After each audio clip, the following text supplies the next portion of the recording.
Alpha rule number 3. Always follow God. But you know the thing is, most people can't find him. They're looking in the wrong place. They're getting up every Sunday, going to a building, thinking that's where you got to go. Well, let me ask you this. If God is keeping you alive, why are you alive every other day except Sunday then? You should be not functioning the other 6 days, right? Or are you telling me you go and get rejuvenated, you get recharged on that one day, and that recharge you for the rest of the week, and not the rest of the week you godly, but you got to go. You running out of godliness, so you got to go back. No, brother, because every single religion has its own building. They've got the church, they've got the mosque, they've got the outdoor altar, they've got the field, they've got the altar with stairs, the altar with no stairs. They've got that is not where God is. That is where the priests are. God is in you. God is in me. And we cannot continue to live our lives in a way that is causing us to not be able to function properly as spiritual men. Notice I did say spiritual, not religious. You see how we don't claim any religious sector, any religious cult? We don't. Because this life is not about religion. It is about godliness. Is it about spiritual astuteness? It is about being the man you're supposed to be so you can receive the blessings that God has for you, but not any old version of you, not the old version of you that was all out there in the world running around, not the version of you that can't control himself, not the version of you that can't contain himself, not the version of you that's unfair, that takes advantage of the childless and the widow, of the fatherless and widow, not that one. The spiritually astute version of you, the spiritually enlightened version of you. So why are so many people looking outside of themselves for what is inside of them? It's like looking in your refrigerator for your clothes. Have you ever gone into your refrigerator and said, hey, who took my shirt out of the drawer with the salad? Who took my socks out of the drawer with the apples? Who took my cologne out of the carton with the egg whites? You're never going to say that, because in every other facet of life, you look for everything where you know it is. God is the only thing you look for in a place that he is not. And you've been led to lead. God is everywhere. Yeah, he is, because people are everywhere and God is in people. That doesn't mean that when you look down at the river, there's nobody down there. God's down there sitting by the river. See, here's what you got to understand. God created the earth. The earth can function without him constantly overseeing it 24/7. He don't have to make the rivers flow every day. There is a system in place. When the polar caps melt, when the mountains melt, the rivers run, feeding into the oceans. It's not something that has to be overseen every day. He put man here to have dominion, to oversee things. And of course, man isn't doing a wonderful job of that. But anyone who tells you that God can only be found in a man-made dwelling, I ask you, well, where was God before that dwelling? Before they built the first church, where was God? Before they built the first mosque, where was God? The Spirit of God is in you, the breath of life that he breathed into you. That is the transference of his spirit into you. So anyone who tells you that you have to go somewhere to find God has no idea who God is, what he is, how to find him, and they have no relationship with him. Anyone who says God doesn't exist, that's because they have not been blessed enough for God to see them worthy enough to show himself in their life. See, if God ain't never showed you nothing in your life, well, you know, hey man, that was God right there. That could have been nothing else. That never goes that way, but it went that way with me. If you never had one of those experiences, then you're not one of the few. You're not one of the chosen few that will understand who God is and be able to develop a relationship with him based on that truth and knowledge. Nothing external can be the foundation of your life. If God is the foundation of everything, if you put God first in everything, why are you looking outside of yourself when the first thing you have to establish is yourself? You need a foundation for the being that you're going to be. You need a foundation for the man that you want to develop into. You need a foundation to be the type of husband or the type of brother, the type of father you want to be. Every woman needs a foundation to be the type of wife she wants to be the type of woman she wants to be the type of mother she wants to be. We all have to understand where to find that. And many people know, but they're afraid. They're afraid to not fit in. Let me give y'all a couple of biblical examples. When Moses was up in the mountain, talking to God. And the children of Israel cried and said, we have no idea where this man is. We need us a God we can see. And Aaron, the original priest, allowed the people to force him to let them break off their golden earrings, and he made them a golden calf. He made them an idol god. Who is the only man that was not there? Moses. See, there's not going to be a lot of people that understand the truth and live according to the truth. What the majority of people do is not the right thing. The majority of people eat fast food, right? Many people don't, but the majority of people do. The majority of people drink soft drinks, right? The majority of people drink alcohol, right? The majority of people don't get the proper amount of sleep. The majority is never going to do the right thing. If almost everyone is doing it, it is not the thing to do. I have automatically avoided things in my life where everybody's doing it. If everybody's doing it, I just don't do it. I just don't do it. Everybody was wearing Jordans coming up. I didn't. I found another shoe that was comparable. It was always fly, sometimes almost as expensive, if not as expensive. But I didn't want to wear that because everybody was doing it. You know what ended up happening? I ended up realizing that I didn't support a shoe that was made in a sweatshop, possibly by people who were not even old enough to be employed.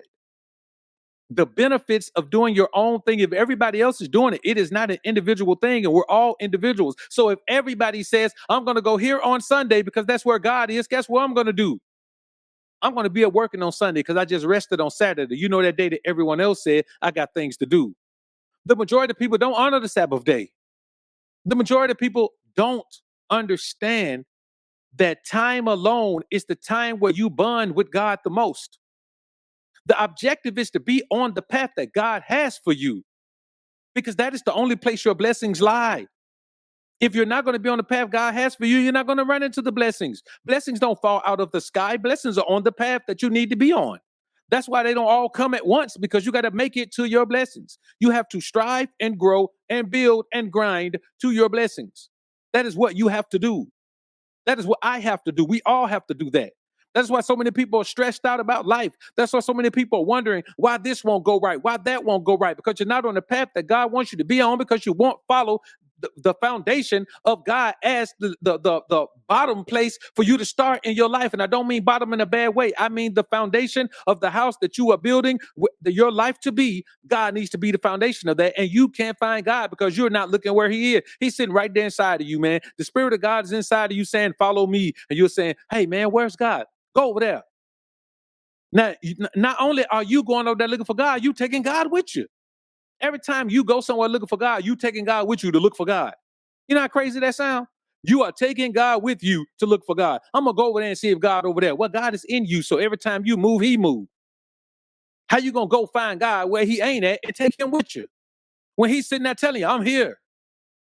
You know what the problem is? Most people can't look within themselves because that's where all of their pain lies. That's where all of their frustration with life lies. That's where all of their confusion with who they're supposed to be lies. That's where all of the things that makes them want to drink themselves into a stupor or use some type of substance to get away from their reality, or the thing that makes them want to take out their frustrations on other people, or the thing that makes a man who has gone through a heartache says, okay, I'm just going to be a heartbreaker for the rest of my life, or the things that makes a woman who's gone through a heartache say, you know what, I don't trust nobody, I'm just going to take advantage of everybody. Those are the things that you have to look at when you look inside yourself. And most people don't have the gumption, the intestinal fortitude, the spiritual wherewithal to want to look inside themselves and remedy those things.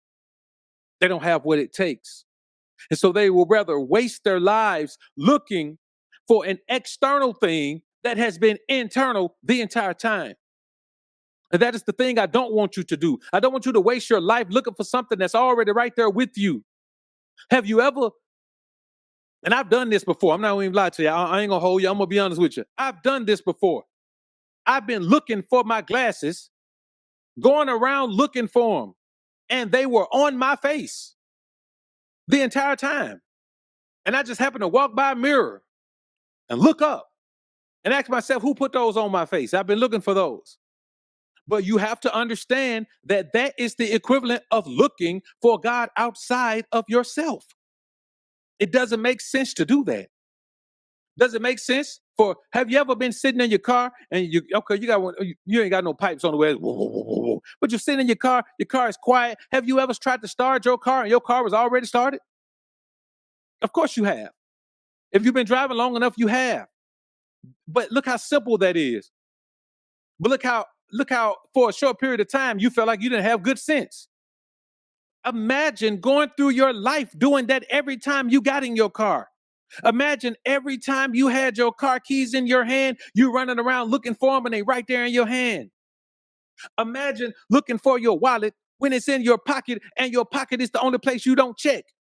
See, the reason I didn't see my glass until I walked by that window because my face is the only place I didn't check. The reason you don't know if your car started or not, because you ain't paying attention to the car. You thinking about something else outside of the car other than what's inside of the car. And what's inside of the car is a totally lit up instrument cluster. Everything's on in the car. Your radio probably on in the car. And you trying to turn it on anyway, right? Because you're not paying attention to the internal things. You have to pay attention to the internal things. You owe it to yourself to pay attention to the internal things. You owe it to your life to pay attention to the internal things. You owe it to your children to pay attention to the internal things. You owe it to God to pay attention to the internal things. You cannot continue to believe that you can find what you need externally. This is why you're so disappointed in people in your life. You're so disappointed in people because with you not looking internally to find God, you are expecting things from people that only God can give you. You're expecting loyalty from people. Well, guess what? Only God can give you loyalty. People are loyal to themselves. Why? Because they have to be loyal to themselves because everybody's trying to get ahead. Well, guess what? God don't have that problem, right? So while you're demanding loyalty from people and you're holding people to this standard of giving you loyalty, you are being impossible. And you're being impossible because you are looking in an impossible place to find the thing that is possible if you simply turn around and look within yourself. You got people always, man, you don't know what you're talking about. You're doing this. You can't tell me nothing about God from externally. You got to jump inside my spirit and tell me. I go by what God put in my spirit. It ain't nothing nobody can tell me outside that's going to make me go against that. You can believe what you want to believe, but everybody's always reading all this extra stuff. You hear guys talking about, well, have you read this biblical book? Well, have you read that biblical book? Well, have you read the Apocrypha? Well, have you read the Quran? Well, have you read the Bible? Well, have you read the other version of the Bible? Well, have you read the Hebrew version of the Bible? Well, have you read the Buddhist version of the Bible? Well, have you read the Muslim version? No, I haven't. I did what God told me to do spiritually because I have always been connected with God from the inside, internally, spiritually. I don't have to keep going trying to find the answer to connect with God because guess what? It's a real simple thing. If I'm alive, God is in me. So I don't have to go over there and go over there and go up there and go around there and go out back to search for everything. If you look inside of you, you will find that your search is over and you can begin to do what? Build the things that you need to be building in your life. And that is the goal that we all have, to build the things that we need to be building in our life. That's what this is about. This is about building the thing that you need to be building in your life. Nothing else matters. That's why you expect unconditional love from people. How can you expect unconditional love from a human? Stop expecting the impossible. People can't give you unconditional love because people are conditional beings. We have to be. Certain conditions change how we respond to the world. Certain conditions change how the world responds to us. We can't be unconditional because we are driven by our conditions. We are held back or motivated by our conditions. We are everything that happens to us in our life. Our conditions can affect it immediately. So how can you expect unconditional love from a conditional being who even loves themselves via conditions? It's because you don't know God. If you're expecting loyalty and unconditional love from people, you don't know God, because if you knew God, you'd be like, well, wait a minute. That's something that only God can do. You expect people not to have ulterior motives when they deal with you ever. Yes, there is an ulterior motive. Everyone has an ulterior motive. You have an ulterior motive. You know what your ulterior motive is? Self-protection, self-prioritization, always making sure you're in a situation where you're not going to be taken advantage of. That's what it should be.